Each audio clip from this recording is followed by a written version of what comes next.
ጆዜ ማሪዮ ዶስ ሳንቶስ ሞሪኒዮ ፍሌክስ ሙሉ ስማቸው ነው። በአጭሩ ለዚህ አተታ ጆዜ ሞሪኒዮ እያልን እንጠራቸዋለን።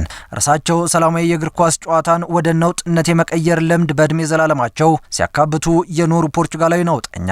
እርሳቸው ተጫዋቾችን ወደ ሜዳ ሲያስገቡ ከየትም ይሁን 3 ነጥብ ያስፈልጋል ብለው የሚዘቱ ሽንፈት አይታሰብም የሚሉ ኳስ ቢያልፍህ ተጋጣሚ እንዳያልፍህ ኳስ ብትስት እግሩን ኢላማ አድርግ የሚል የዚያ የሴቱባል መንደር ፖርቹጋላዊ ሰው ጆዜ ማሪዮ ዶስ ሳንቶስ ሞሪኒዮ ፍሌክስ የተጋጣሚ ቡድናቸውን አሰልጣኝ አፍንጫ ጠምዝዘው ሜዳ ላይ ያነጠፉ። አዎ ይህ በቱርክ እግር ኳስ ታይቶ በማይታወቅ የነውጥ አብዮት እየተቀሰቀሰ ነው። የቀድሞዋ ቱርክ በአሁኗ መጠሪያዋ ተርኬ ጋላታሳራይ ከፌነርባቼ የተርኬ ዋንጫ ሩብ ፍጻሜ ጨዋታ ላይ ያልተጠበቀው ሆነ። ከ4 ጨዋታ የቅጣት ቆይታ መልስ በኋላ ወደ መሪነታቸው የተመለሱት ጆዜ ሞሪኒዮ ሜዳ ላይ ድብድብ ገጠሙ። ጆዜ ሞሪኒዮና ይህ ግልፍተኛ ባህሪያቸው የዛሬ ሌጀንድ ስፖርት ጥንቅራችን ሀተታ መነሻ ነው። ገጹን ላይክ፣ ሼር፣ ሰብስክራይብ በማድረግ የተለያዩ አዳዲስና ታሪካዊ ስፖርታዊ መረጃዎችን ይድረሷችሁ፣ ለሌሎችም ያድርሱ።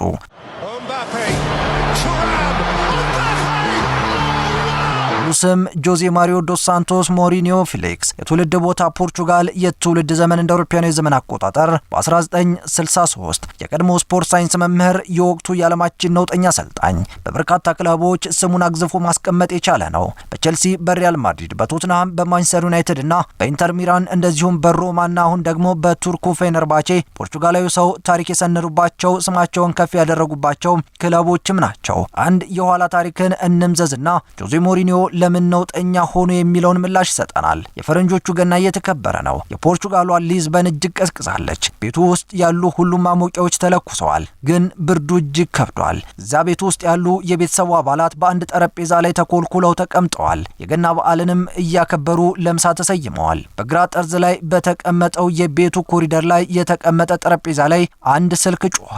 የቤቱ አባወራ ከተቀመጡበት ተነስተው ስልኩን አነሱት። አንስተውም ማናገር ጀመሩ። ግን የመጀመሪያው ሃሎ የሚል ድምጽ ብቻ ነበር። ሌላ ምልልስ አልነበረውም። ደዋዩ ግለሰብ መልእክቱን ተናግሮ ስልኩን ዘግቶ ተሰናብቷል። የቤቱ አባወራ ስልኩን ከጆሮአቸው ላይ ቀስ ብለው አንሸራተው አወርደው አስቀመጡትና ወደ ምግብ ጠረጴዛው ተመለሱ።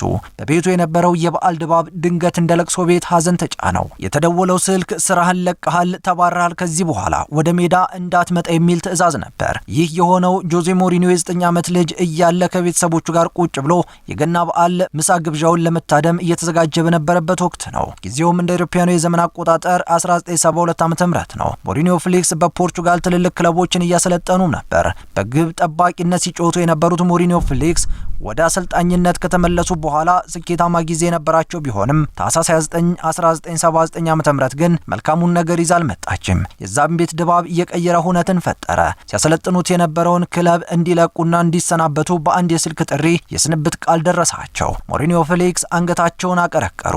ቤተሰቡ ጠየቀ። ምን ተፈጠረ አለ። የተፈጠረው ሁሉ ተተረከ። ትንሹ ሞሪኒዮ ኩርምት ብሎ ታሪኩን እየሰማም ነበር። ለምን እንደተባረሩ ሲጠየቁ አባት መለሱ። ቡድኔ ጥሩ ላይ አልነበረም አሉ። ውጤት እየራቀን በመሆኑ የሚል ምላሽም ሰጡ። ያ የገና በዓል እንደ ስቅለት ታስቦ አለ። የጆዜ ሞሪኒዮ የቁጭትና የእልህ ያልሸነፍም ባይነት የድብድብ ታሪክ እዚያች ቀን ላይ ይጀምራል። ጆዜ ሞሪኒዮ በእልህ መጫወት መንገድ የተገናኙበት አስገራሚ ገጠመኝ። ጆዜ ሞሪኒዮ ኳስ የተጫወተው እስከ 24 ዓመቱ ነው። የአንዳንድ ባለ ታሪኮች የእግር ኳስ ድምቀት ታሪክ የሚጀምርበት ወቅት ነው ይህ እድሜ። በእርግጥ በትልልቅ ክለቦች የመጫወት እድልም አልነበረውም። በፖርቹጋል 2ኛና 3ኛ ሊግ ደረጃ ላይ ከነበረ ክለብ ጋር ነው የሚጫወተው። ከ19 እስከ 24 ዓመት ባሉት 5 ዓመታት ብቻ ነው ኳስን መጫወት የቻለው። ያንኑም ምንም ስም በሌላቸው ክለቦች ኳስን በመጫወት ታሪክ በሚሰራበት ዘመን እሱ ጫማውን ሰቀለ። ከዚያን ጊዜ ጀምሮ ህይወት በፖርቹጋል ቀጠለ። ከዚህ ቀደም ብሎ የተፈጠረ አንድ ሁነትን እንጨምር። ጆዜ ሞሪኒዮ የትምህርት ነገር አይሳካለትም። በተለይ ሂሳብ የሚባል ትምህርት። ሂሳብና ሞሪኒዮ መንገዳቸው ላይ የቅል ነው፣ አለበለዛም ኋላና ፊት።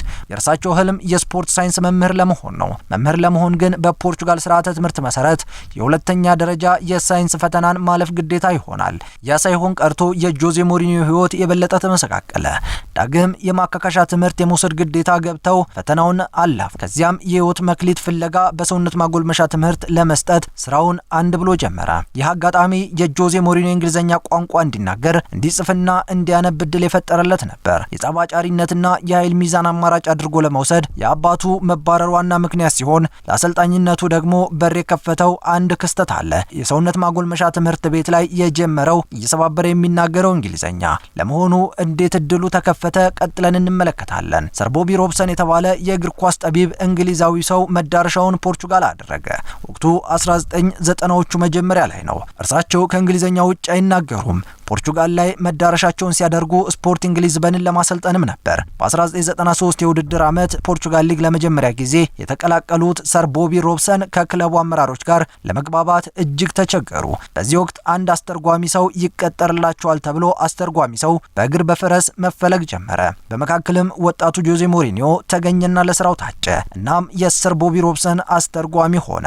እናም በስፖርቲንግ ሊዝበን የእግር ኳስ ቡድን በሀገሪቱ ዋና ከተማ ሊዝበን ስራ ጀመረ። ይህ የእግር ኳስ አሰልጣኝነት ሀሁ ነው። ጆዜ ሞሪኒዮ ለሰር ቦቢ ሮብሰን ከአስተርጓሚነት የተሻገረ ሚናም ነበረው። እጅግ ፈጣን የነበረው ሞሪኒዮ የሚመለከተውንም የማይመለከተውንም ነበር የሚሰራው። ሰር ቦቢ ሮብሰን በዚህ እጅግ ይደመማሉ። በዚያን ዓመት ስፖርቲንግ ሊዝበን በፖርቹጋል ሊግ የሶስተኛ ደረጃን ይዞ ሲያጠናቅቅ የቅርብ ተፎካካሪው የነበረው ፖርቶ ሰር ሮብሰንን አሸፍቶ ሲወስድ ሞሪኒዮ ብቻውን ቀረ። ጊዜው በፈረንጆቹ 2000 ነበር። በፈረንጆቹ ሚሊኒየም እንደማለት ነው። ቤኔፊካ ጀርመናዊውን አሰልጣኝ ጁፕ ሄንኬስን ድንገት አሰናበተ። ይህ ስንብት ለጆዜ ሞሪኒዮ የብስራት ዜናም ነበር። ምንም የእግር ኳስ አሰልጣኝነት ታሪክ የሌለው ጆዜ ሞሪኒዮ በፖርቶ ጊዜያዊ አሰልጣኝ ተደርጎ ተሾመ።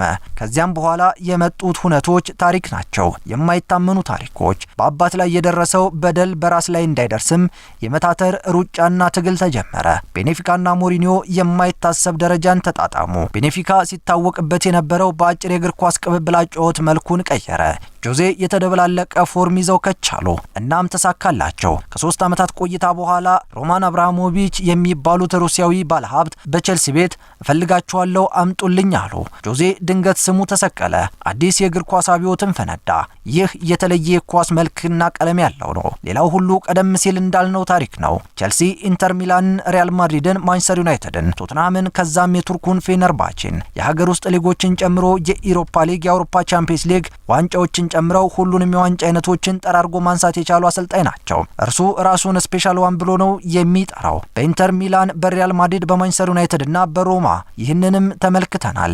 የቼልሲ የለውጥ አብዮት እየተቀጣጠለ ጆዜ በእንግሊዝ ፕሪሚየር ሊግ ከወቅቱ ኃያላን የፈርጉሰኑ ማንቸስተር ዩናይትድ እና ከቬንገሩ አርሰናል በላይ ለመሆን ጊዜ አልወሰደበትም ነበር። በመጣበት ዓመትም ቼልሲን የፕሪሚየር ሊግ አሸናፊ ያደረገ። በቼልሲ በሁለት በተከፈለ ቆይታውም ፕሪሚየር ሊጉን ጨምሮ ሌሎችንም ውድድሮች ላይ በተደጋጋሚ ክብሩን አነሳ።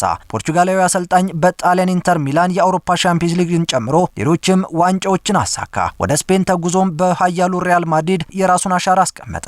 ወደ እንግሊዝ ተመልሶ ማንቸስተር ዩናይትድን በጣሊያን ሮማን አሰለጠነ። ሰውየው ካሰለጠናቸው ክለቦች ከቶትናም ውጪ ዋንጫዎችን በሁሉም አሳክቷል። እነዚህ ሁሉ ስኬቶች በላይ የጆዜ ሞሪኒዮ አወዛጋቢ ድርጊቶችና ንግግሮች ይደምቃሉ። በእንግሊዝ ፕሪሚየር ሊግ የፈርጉሰንና የቬንገርን የሚዲያ ተፈላጊነት የቀለበሰ ሞሪኒዮ በተለይም ከቬንገር ጋር አንገት ለአንገት እስከ መተናነቅ ደርሷል። በተለያዩ ጊዜያት በቃላት ፈረንሳዊውን በመተቸት ይታወቃል። በስፔን ቆይታውም ከአሰልጣኝነት እስከ ተጫዋች ያልተነኮሰው የለም። የባርሰሎና አሰልጣኝ የነበረውን ቲቶ ቮላኖቭን ጆሮ ከመቆንጠጥ እስከ ተጋጣሚ ተጫዋች ጀርባ ላይ ታዝሎ እስከ መጨፈርና ደስታን እስከ መግለጽ የደረሰ ሞሪኒዮ ቤቴ ለሚለው ቼልሲ የሚመለሱ ሰውም አይደሉም።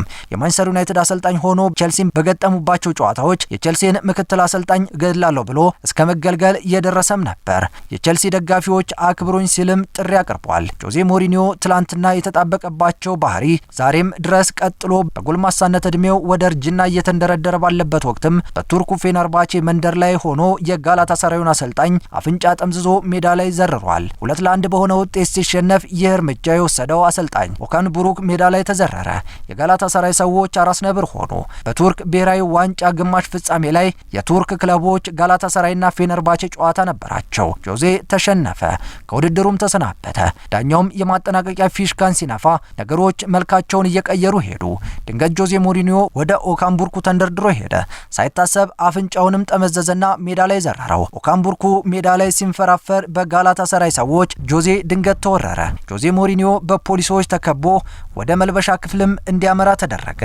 ከአንድ ወር በፊት ጆዜ ሞሪኒዮ በቱርክ ሊግ የሚዳኙ ዳኛን በነገር በመወረፋቸው ለ4 ሳምንታት ክለባቸውን እንዳይመሩ እገዳ ተጥሎባቸው የነበረ ሲሆን ሰውየው ከዚህ ጥፋታቸው ሳይማሩ ዛሬ እጃቸውን ለቦክስ ሰንዝረዋል። ይህ ምናልባትም በህይወታቸው ከባዱ ቅጣት እንደሚያስተናግዱበት የሚጠበቅ ነው።